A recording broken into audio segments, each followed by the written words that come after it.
Here's the key on this. Don't major in minor things. If you take up major time to do minor things, I'm telling you, you'll be behind the curve constantly.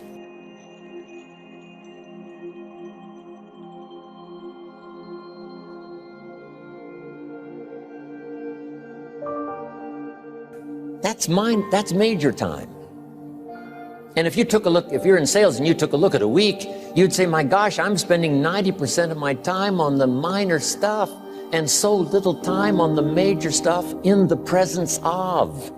How many hours in the presence of in my day? How many hours in the presence of during my sales week? Because the time that really counts is in the presence of. Majors and minors.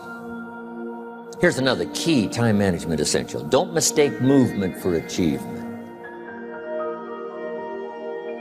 It's easy to get faked out by being busy.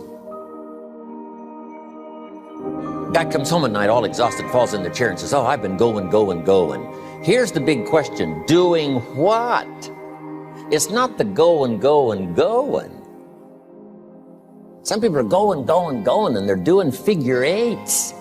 Their progress is small. So don't mistake movement for achievement.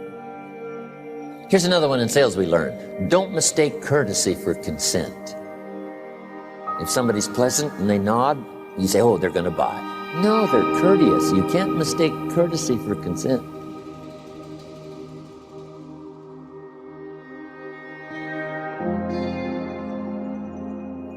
Now here's a big one, concentration. I had to learn this. All those years ago, I'm in the shower trying to compose a letter. Found it turns out to be a strange letter. So here's what I learned to do. Save the work till you get to the office. Save the work till you get to the work. Don't try to get to the office on the way to work. On the way to work, enjoy the way. In the shower, enjoy the shower. Then go to work when you get to work. I found this to be helpful. Concentration. Here's another big one. Learn to say no. I'm telling you, in such a social society we have now, it's so easy to try to be a nice person, saying yes to everything. Find yourself overloaded. Now you got to call and make the, well, gosh, you know, all the time it takes to back out of something that you said yes to too quickly. Here's what might be better. I don't think so, but if that changes, I'll call you. Little things you can use not to overcommit yourself. My friend Ron Reynolds says, don't let your mouth overload your back.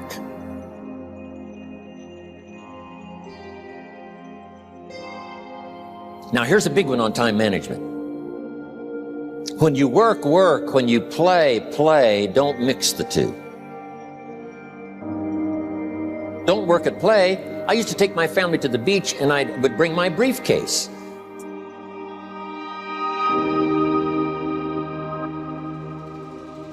I learned not to do that. Or at the beach, I'm saying I should be at the office. Now my family's upset because I'm at the beach and I'm thinking office. Now when I'm at the office, I'm thinking what? I got to get my family to the beach. So things are not going too well at the office because I'm thinking beach, and things are not going too well at the beach because I'm thinking office. Here's what I learned to do. At the beach, be at the beach. At the office, be at the office. When you work. When you play. Don't mix the two. Don't work at play. Now here's one of the most important ones. Don't play at work. Work is too serious. You don't want the reputation of being the office joker. It's not a good one. Yes, there's time for some pleasant stories. Yes, there's time for a little humor. Yes, best if it's a happy office, of course. But I'm telling you, you got to be serious about work because you're parting with a piece of your life for the work you do. Your work costs you a piece of your life. Here's what it's called. Serious business. Not grim, not unhappy. It's serious. See? Don't play at work. The old expression, I don't think we use it anymore, horse around at the office. Play around, play jokes, play tricks. No place, not at the workplace. At the beach, yes. At the bar, yes. Somewhere else, not work. You've got to treat work with all due conservative passion. Because it's leading you to your future. Here's another key phrase: all work is good. You may not like your job, but if it's the stepping stones to get you to where you want to go, you got to appreciate your job. You don't have to have a passion for your job. Here's the ultimate passion: a passion for incredible success in every department of my life. That's the passion. But don't look down on some menial job you have to do to finally get you to where you want to go. No job is menial. No job is not, no, every job is noble. Training life for pay, making a contribution to society. Beware of the telephone and all other systems of communication, especially the telephone at home and systems of communication at home. And here's one of the best lines I've got for you for the weekend. Let all communication systems serve you, but don't let them intrude. When it comes time to have dinner with your family, you shut off all systems, unless the ones that can take messages silently. Don't let the phone ring. Don't let anybody intrude, come through the front door nor the back door, nor through the telephone or any other device. So you can't reach John and his family when he's having dinner. The President of the United States couldn't get through.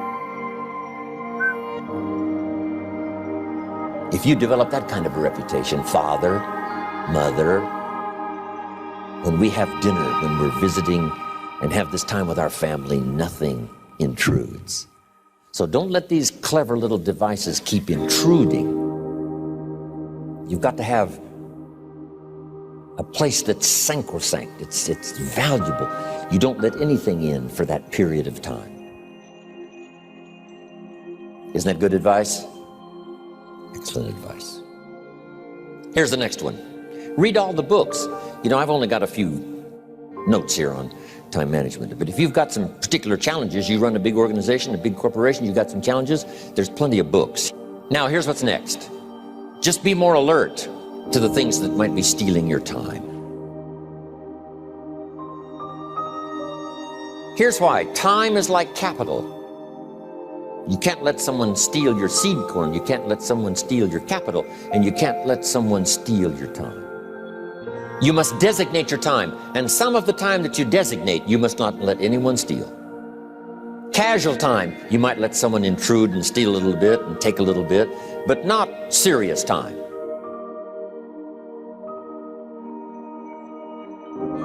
Next, one of the great time management savers is to learn to ask questions up front. Sometimes you talk to somebody for an hour, and then you ask questions and find out if you would have asked those questions up front, you could have saved yourself an hour. Asking questions up front helps you to get to the problem now. But if you just launch into some discourse, you might waste 30 minutes, waste an hour, when here's what you should have been talking about. After you finished an hour, you say, John, what's really the problem? He said, well, it's something personal. See, that's what you should have been talking about this whole hour.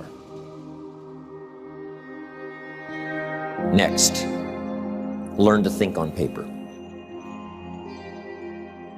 And we're going to take a break. Some ways to think on paper. One, we've covered one. Solving problems. Take it out of your head and put it on paper. Another one is setting goals. Making these lists we've already started. Here's another good way to think on paper. It's a projects book. Each person you're working with and each project you're working on, get a loose leaf binder and a tab and some pieces of paper behind the tab, and do a little continual summary of how it's going between you and that person and between you and that project. I call it a projects book. It is so useful to me. But what's going on between you and this person? When you last got together, what did you talk about? And you got a few notes there. Here's what we talked about the last time we got together. Now when you get together again, you can review that so you'll know better what to talk about. If a person is important, it's worth a little running account. You might even have a projects book for your children. Here's what's happening between me and my child. We've talked about this, and we've talked about this, and we've talked about this. Next, a day timer. Keeping track of all of your appointments. You know, mind is all filled with, when to catch an airplane and when to do a seminar and when to sit down and have a conference, all the rest. Next is a game plan. If you've got a house and the, insurance is going to come due and some other things are going to come due, you just put it on a spreadsheet and make sure it's taken care of. Key phrase, take things out of your head and put them on paper. And the key is to just experiment with different ways that helps you to do that. Now here's the last one, thinking on paper, and that's to keep a journal. One of the things I'm known for around the world, have been now for 39, 40 years, is keeping a journal. Now my journal is not it's not necessarily it's not like a diary. It might be part diary. I'm flying over Ireland and I write down a few little things that impress me. Today I met this person. What an extraordinary event. Today I conducted this seminar in Rome. 1,000 people stood up and sang for me. I've got a little bit of a diary in there. But here's what primarily your journal is for. Collecting good ideas. A journal is to collect good ideas on your health, good ideas for your business, good ideas for your future, good ideas for time management. Because I used to take notes on pieces of paper and torn off corners and backs of old envelopes and restaurant placemats. And I threw all this stuff in a drawer. It did not serve me well. I finally learned to get a bound copy, right? And just keep a journal. Right? If I was here, I had my journal, I'd be taking notes, right? These 2 days in my journal. Now, if you're caught without your journal, you just take the notes when you get back home. You put those notes in your journal, throw the paper away. Because we don't usually go through paper to review. But see, my journals now make up a significant part of my own library. My journal's all reserved privately for my children and my grandchildren. Can you imagine what I've collected over the years? It's unbelievable. There are 3 treasures to leave behind. I think you've already got those notes, right? Here they are. Number 1, your pictures. Don't leave the event unrecorded. It takes only a fraction of a second to say, here's who I was with. When I travel the world, right? We take all these pictures, and here's one of the gifts. People send me the pictures they took of me and them. It's part of the treasures I have on the farm.